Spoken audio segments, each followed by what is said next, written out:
আসসালামু আলাইকুম সম্মানিত দর্শক, আমি আপনাদের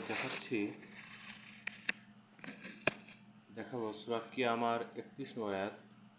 ৭৫ নম্বর সূরার 31 নম্বর আয়াতে আল্লাহ পাক সুবহানাহু ওয়া তাআলা বলছেন, আসলে এই জাহান্নামী ব্যক্তিটি সত্য বলে স্বীকার করেনি এবং সত্যর দাবি মোতাবেক সে নামাজ প্রতিষ্ঠা করেনি। আল্লাহ তাআলা বলছেন, ফালা সদ্দাকা ওয়া সাল্লা। আল্লাহ বলছেন ফালা সদ্দাকা ওয়া সাল্লা। আল্লাহ বলছেন সে কুরআন বা ইসলামকে সে বিশ্বাস করেনি, সত্য বলে স্বীকার করেনি, এজন্য সে নামাজ প্রতিষ্ঠা করেনি। কারণ সে ইসলামকে বিশ্বাস করেনি, আল্লাহকে বিশ্বাস করেনি, রসুল সাল্লাল্লাহু আলাইহি সাল্লামকে বিশ্বাস করেনি, এজন্য সে নামাজ পড়েনি।